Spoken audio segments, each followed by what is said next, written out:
She has the privilege of having a big garden in Delhi. That little girl is me. I spend a lot of time as a 4-year-old thinking of my internal world. My internal world is the most important thing for me. I don't have time to look at what's happening outside. My garden is full of animals. There's a snake, there's a small Indian mongoose, lots of birds doing a lot of things. But I start noticing only when I see this bird. That's a bulbul. Now the bulbul is a common Indian species found almost in every garden, if only we care to look. Now I started looking at this bulbul because it was building something remarkable. It was building a nest.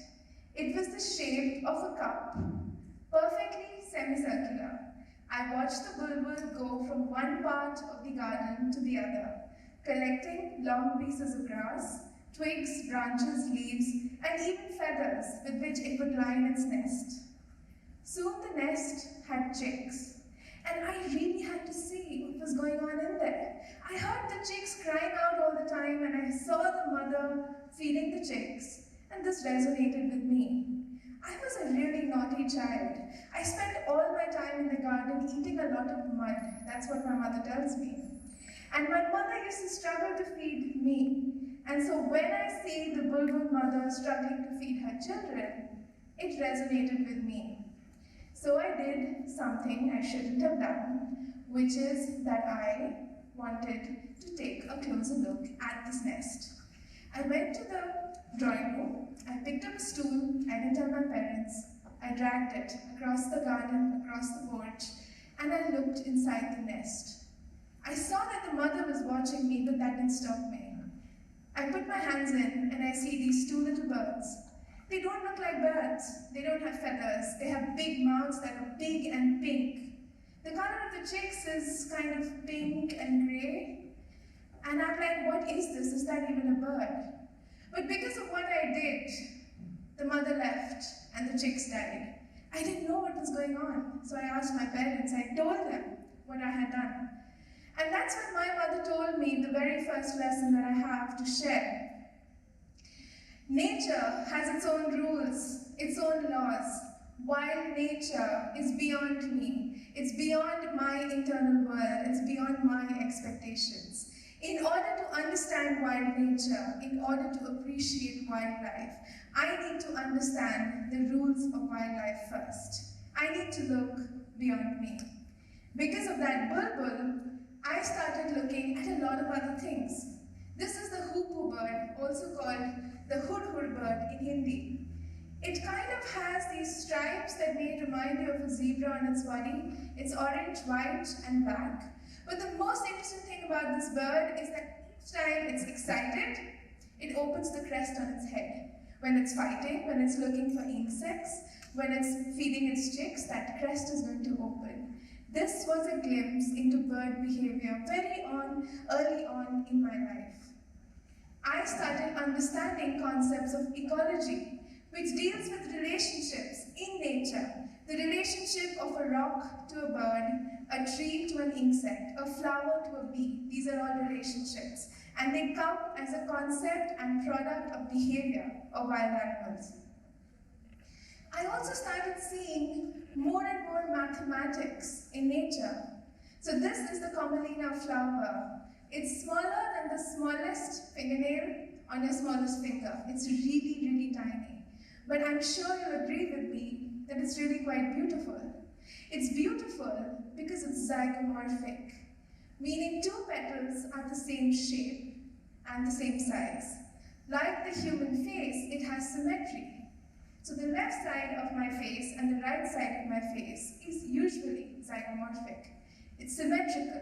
There's mathematics in nature, there's a golden ratio in nature, and there's also so much art in nature. My very first lessons as an artist came from studying flowers and birds and understanding symmetry and perspective. So these were my lessons in mathematics and I didn't even know it. This is a group of butterflies and it possibly looks like they're doing nothing. Actually, what these guys are doing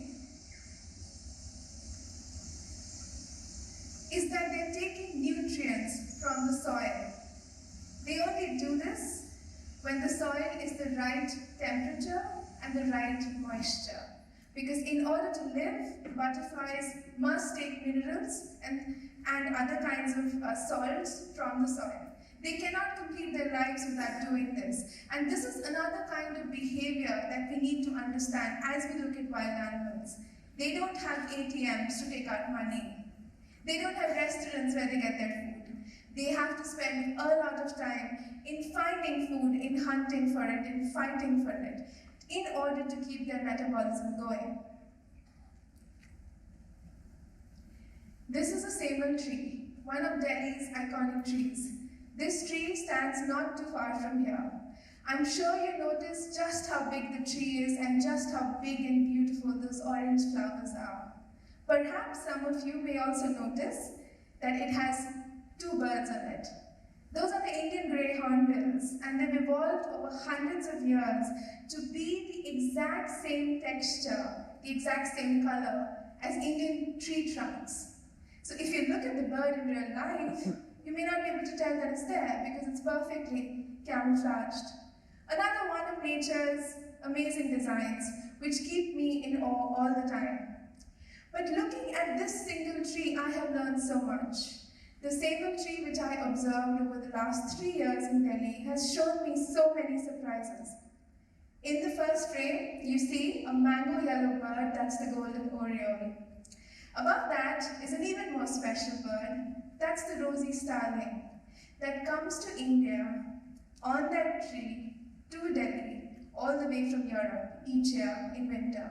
It spends its winters here, it travels hundreds of kilometers to come to that tree standing near our house or garden. The second frame has the rufous tree pine. It's a cousin of the crow. It's a very bold bird. It wouldn't mind taking food from your hand. The third is the tota, the rose-winged parakeet. This is a bird that you hear before you see. And sable trees, when they're flowering, are like parties of parakeets. You hear them all the time talking and interacting with each other. The last bird is my favorite. That's the tailor bird, a darzi. It uses its beak as a needle, and it uses leaves to make ropes with which it sews its nest together. And it's an accomplished artist. But it's so small. It's smaller even than the flowers that you see on the tree. But let me go back to the first slide, to the first picture in that slide, back to the rosy starling that basically comes from beyond the seas. When we look at nature, we have to look beyond our ideas and beyond what we understand.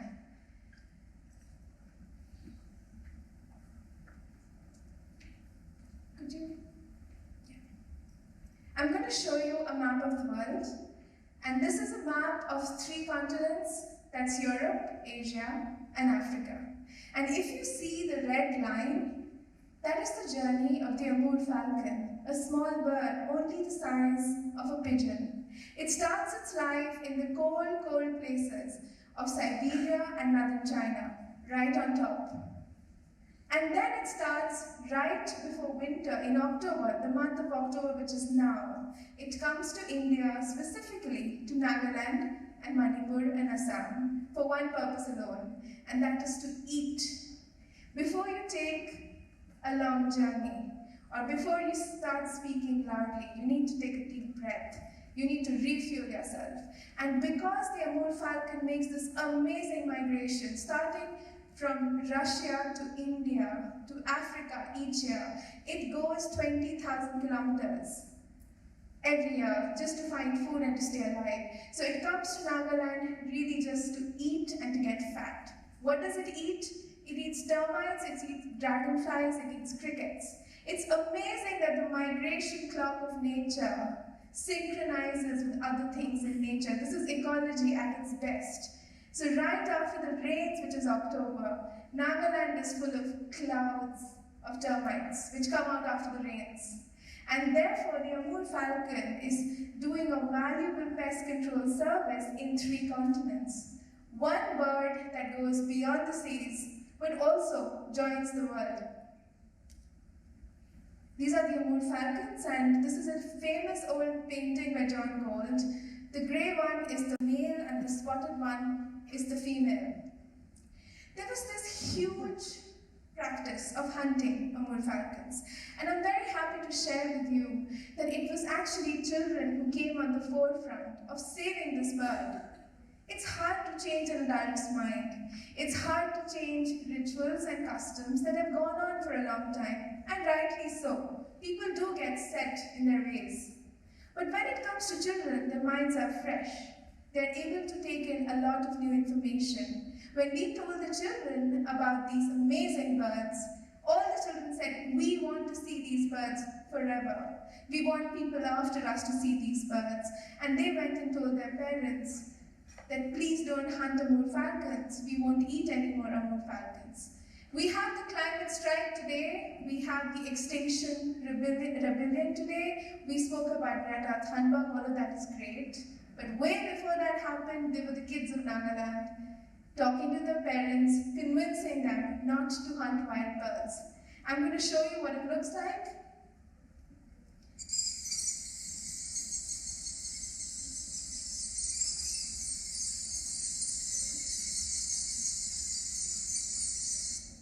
So it actually looks like mosquitoes in the sky, but those are actually falcons. They're always excited and shrieking and screaming when they're all together, and when they hunt, they make those sounds. And it's amazing because they come together in a big flock, and they also hunt in a big flock. And speaking of hunting, as I was saying, birds and animals really need to work hard at making their lives go. This is a cattle egret, and he has to hunt, even when it's pouring rainfall in the Indian monsoon.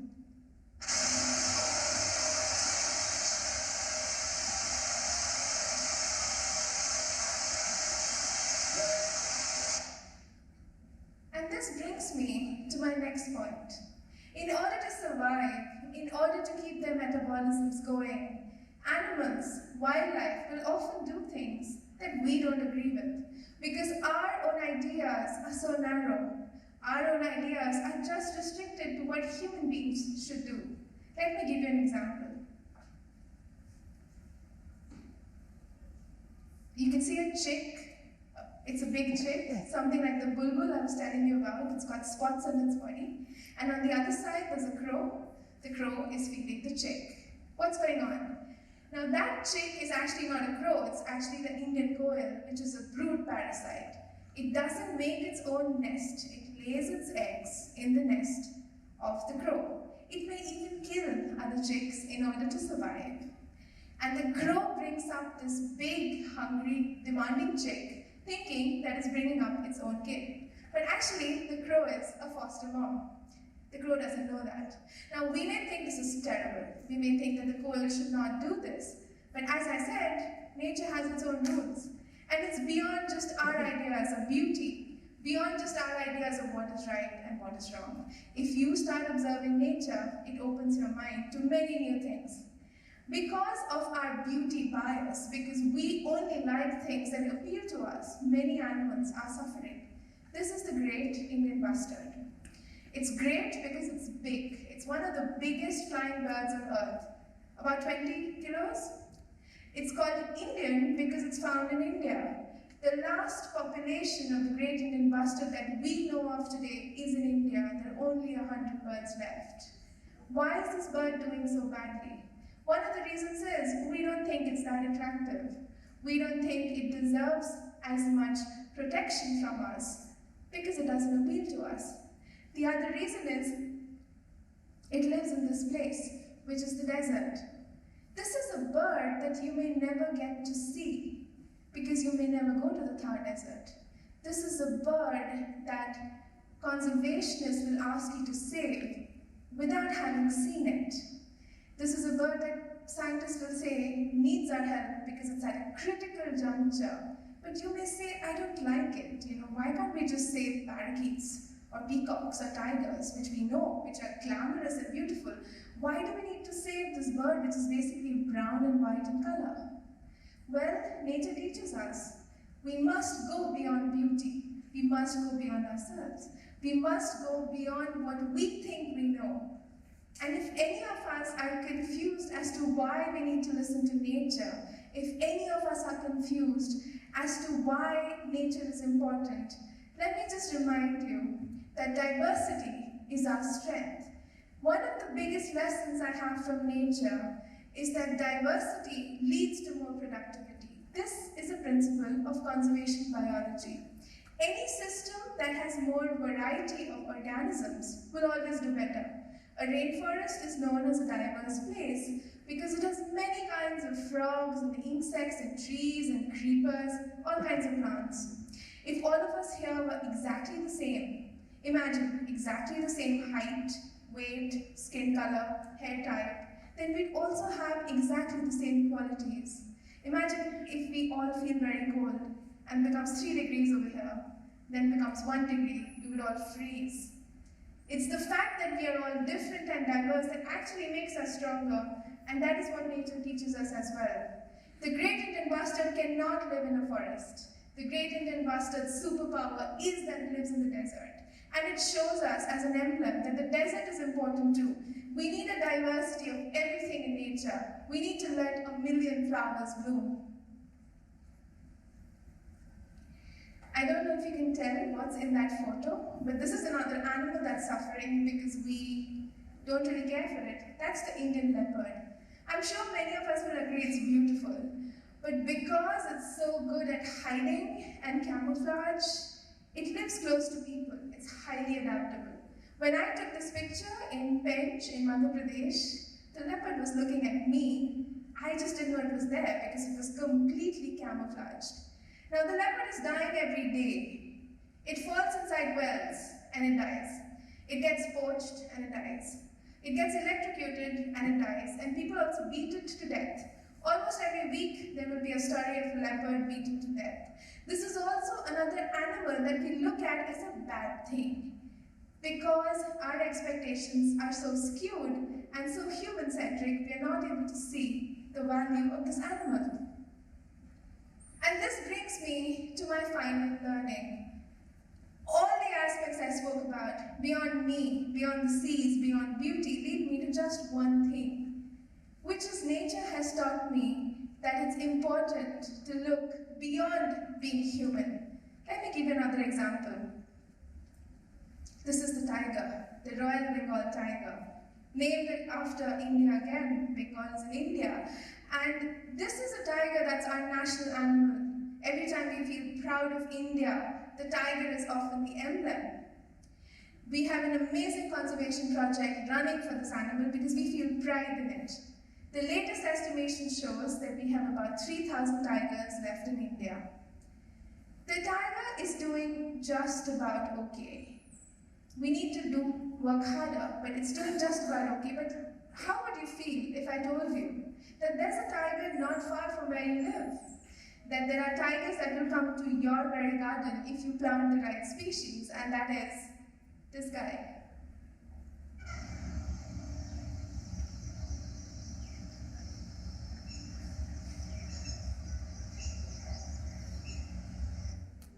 So that's the plain tiger butterfly, named after the common tiger. The plain tiger butterfly reminds us that the wild is never far from the built, that our natural heritage is never far from the built heritage of our cities. Butterflies are wild creatures. They live in forests, but they come to your gardens if you plant the right species. It shows us that nature is never far away. If we look beyond ourselves, and if we take the lessons from nature, we can attempt to be beyond human. And I want to end by saying, there are perhaps many things I can be, but I know what I can't be. I can't be a tigress because I don't have the strength to fight another tiger or to take my cubs across the stream. I can't be a falcon because I can't fly over the Indian Ocean. The only thing I can be is human. And the only kind of human I should be is somebody who tries to look beyond human. Looking at nature takes me beyond human. And that is the kind of life I would like to lead. Thank you.